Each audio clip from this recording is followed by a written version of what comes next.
Over the course of the last week, we have heard Congress MP Rahul Gandhi making critical claims about India on foreign shores, and each of them being repeatedly fact-checked. Now it seems that the onus of making fact-free claims has fallen on some media houses after BBC documentary on the Prime Minister that was called a hatchet job. The case in point is an op-ed in the New York Times. The opinion piece in question has been authored by Anuradha Bhasin, executive editor of the Kashmir Times. It is headlined, "Modi's final assault on India's press freedom has begun." The piece alleges that repressive media policies are destroying Kashmiri journalism and media outlets are being intimidated into serving as government mouthpieces. Taking umbrage to selective and fictitious portrayal of several facts on ground, Union Minister Anurag Thakur today said that the NYT has now dropped all pretension of neutrality against India and its sole motive is to spread propaganda via fiction. The reason for this is not just the own history and the background of Ms. Bhasin, but also several of the examples quoted by her in her piece to talk about repression are very contrary to the actual facts on ground. The things go against them, then they say that it's a propaganda. Is such a contradiction. Now when the truth is being covered by them, because they are not in, they don't accept the truth. What they accept is that one side, that there should be praise and no negative side or real side should be shown. इस लेख को पढ़ने से ऐसा भी पता चलता है कि ना केवल वो एक जमीनी सच्चाई से बहुत दूर की बातें हैं, गलत प्रोपोगंडा है, बल्कि देश के प्रधानमंत्री के खिलाफ भी एक सोचे समझे तरीके से चलाई हुई साजिश है। न्यूयॉर्क टाइम्स ने पहले भी ऐसे बहुत बार भारत के खिलाफ प्रोपोगंडा रचा है और इसके पीछे वो लोग हैं जिनका मकसद हमेशा से ही कश्मीर को भारत से अलग दिखाने का रहा है। You're watching the News Hour at 10, debate number 2 on Times Now, Super Prime Time. All right, Abiturana activist joins us along with Ashwini Handa, spokesperson of the Democratic Azad Party, and Jahangir Ali, journalist. Why are you defending this piece, Jahangir Ali?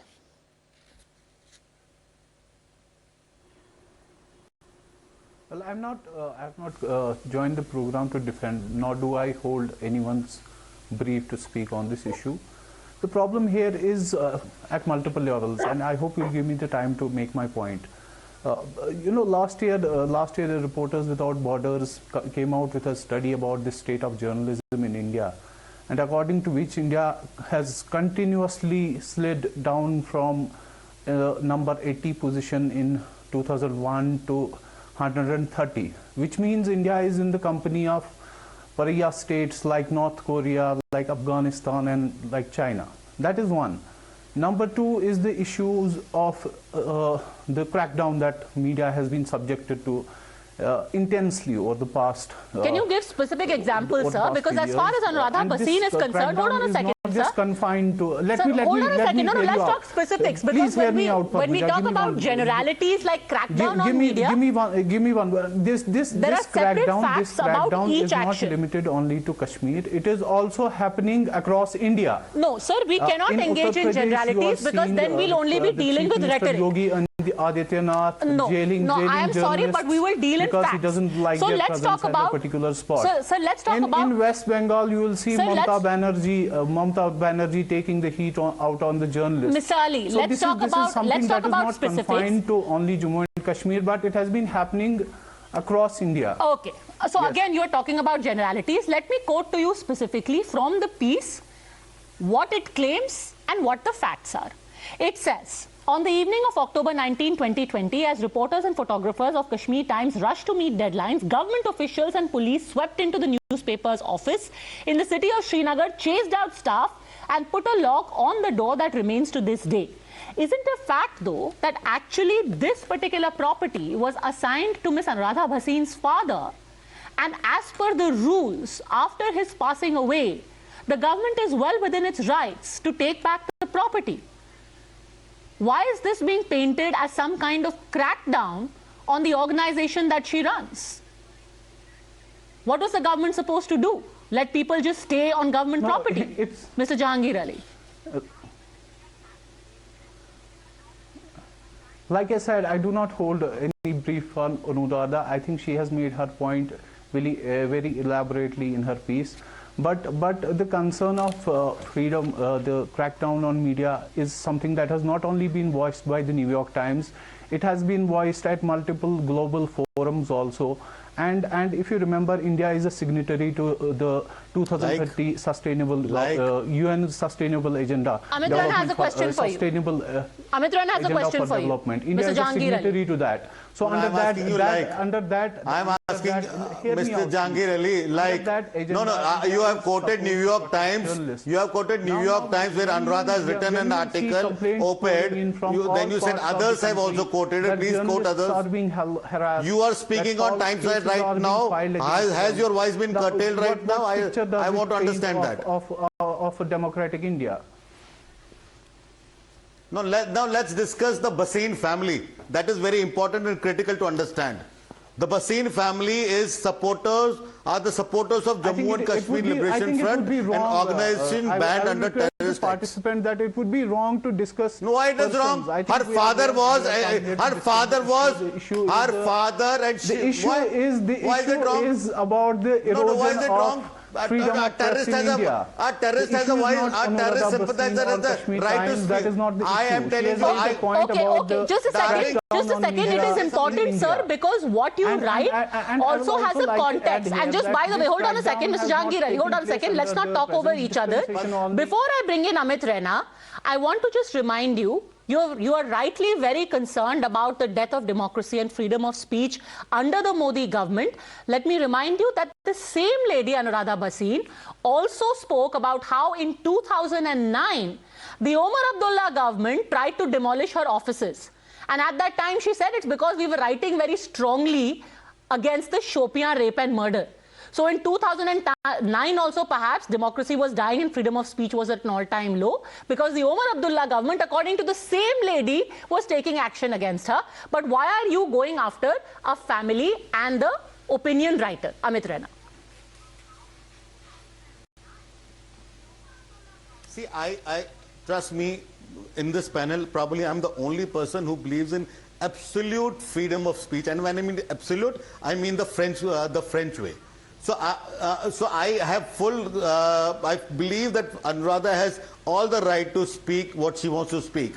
But that also does not take away my right to speak and expose the agenda New York Times has and Anuradha has. Now let's look at the history of the family. They are JKLF sympathizers and officially JKLF sympathizers. It's not that there's some hidden agenda. Her father and she were present when JKLF opened the Jammu office in 2002. When they were questioned about the killing of Air Force officers by Jammu Kashmir Liberation Front and Yasin Malik, and Yasin Malik saying that he's waging war against India, he did not respond. In fact, he went angry with the journalist who asked that question. This was the freedom of speech. In last 32 years, the Kashmir Times has not written a single word against the terrorists who have done ethnic cleansing and genocide of Kashmiri Hindus. In fact, they have gone and called Yasin Malik, Burhan Wanis and others as heroes of Kashmir or as great leaders of Kashmir. Anuradha herself was vacated of that property on an notice given in 2015. For 5 years, she kept on squatting on the property, encroaching on the property, which did not belong to her.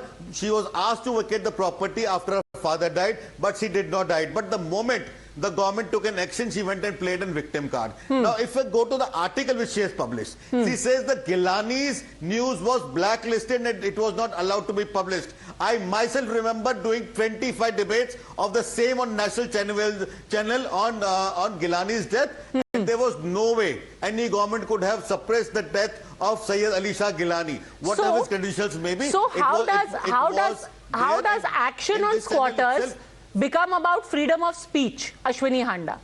अगर आपके खिलाफ action ले तो freedom of speech हो जाता है. And worse, when you are writing an article, you are not even true to facts.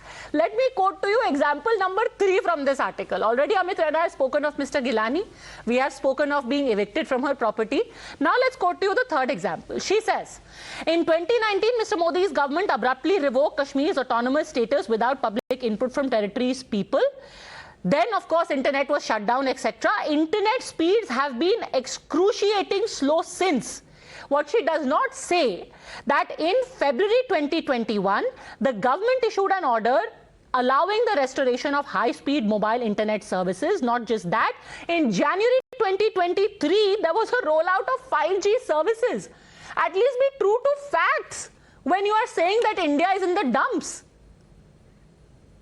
Padmaja ji, अब मैं बात करूं? बोलिए. आईवी मिनिस्टर ये कहते हैं कि ये प्रोपोगंडा है.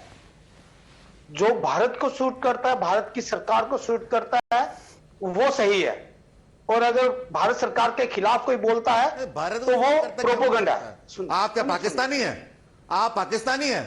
नहीं, भारत को सरकार की बात होता है. I take objection to this. Rana साहब, मतलब बात सुनिए पहले. आप पाकिस्तानी हैं क्या? चिल्लाने से नहीं होता है. आप बात सुनिए. आप क्या कह रही बात कर रहे हैं? आपने कहा भारत को सूट करता है.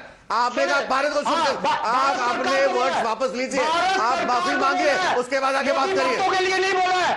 मोदी भक्ति में इतना लीन मत हो जाइए कि आप अपना रिवाइंड करके देखिए आपने क्या बोला है. कर दीजिए. नहीं, आपने नहीं बोला. अरे मोदी भक्ति मत कीजिए, कम से कम फैक्ट्स की भक्ति तो कर लीजिए. आप कह रहे हैं कि इंटरनेट चल नहीं रहा है, वहां 5G चला हुआ है. आप कह रहे हैं इंटरनेट नहीं चल रहा है. आप बात कर रहे हैं कि सज्जाद गुल जो हैं एक जर्नलिस्ट, उनको विक्टिमाइज किया जा रहा है. आपको मैं बता दूं, by the way Ashwini Handa जी, आप भी जम्मू कश्मीर से आते हैं. सज्जाद गुल की बात कर रही हैं अनुराधा भसीन, उनको मोदी सरकार ने कुछ नहीं बोला है.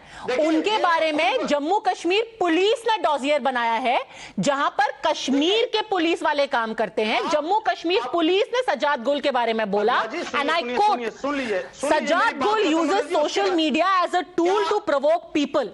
He makes statements on social media that causes mischief and promotes enmity. In the first case lodged in 2021, he is accused of obstructing a drive to remove illegal encroachments. Ashwini Handa ji, problem ये है, आपका एक बैकग्राउंड है, आपको सरकार से खुंदक है.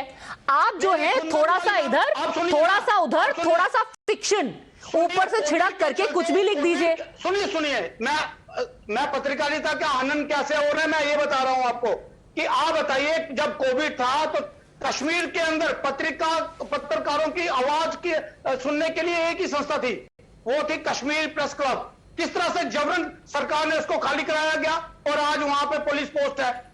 तो किस तरह की पत्रकारिता की आजादी है ये पूछना चाहते हैं. किस तरह की जो लोगों की फ्रीडम ऑफ स्पीच है किस तरह से. सर, आप अगेन जनरलिटीज में बात मत कीजिए. कश्मीर प्रेस क्लब के बारे में एक बहुत लंबा डिबेट हमने किया, दोबारा कर सकते हैं.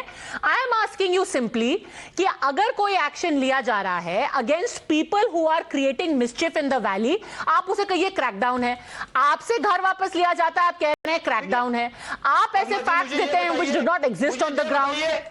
कि भारत के पत्रकार विदेशों में बोलने की क्यों जरूरत पड़ी है, क्या आवश्यकता है भारत में पत्रकारों को. इसलिए कि भारत के चैनल्स हो चाहे नेशनल मीडिया हो, कोई भी उस चीज को बताने के लिए तैयार नहीं है. सर, पहली बात तो ये है ना कि फैक्ट्स जो हैं कौन से सही है और गलत है उसके आर्बिटर आप नहीं है. It is very apparent on the ground. The thing is that you can try and cloak your own agenda as truth telling and journalism. Fact of the matter is maybe a New York Times will buy it, but people who are actually living in Jammu and Kashmir are way smarter than that because they know Anuradha Bhasin, they know the New York Times, and they know what's happening in their lives. So they will judge in the end what is fact and what is agenda. I'm going to leave it at that. Thanks very much all gentlemen for joining me. Thanks for watching.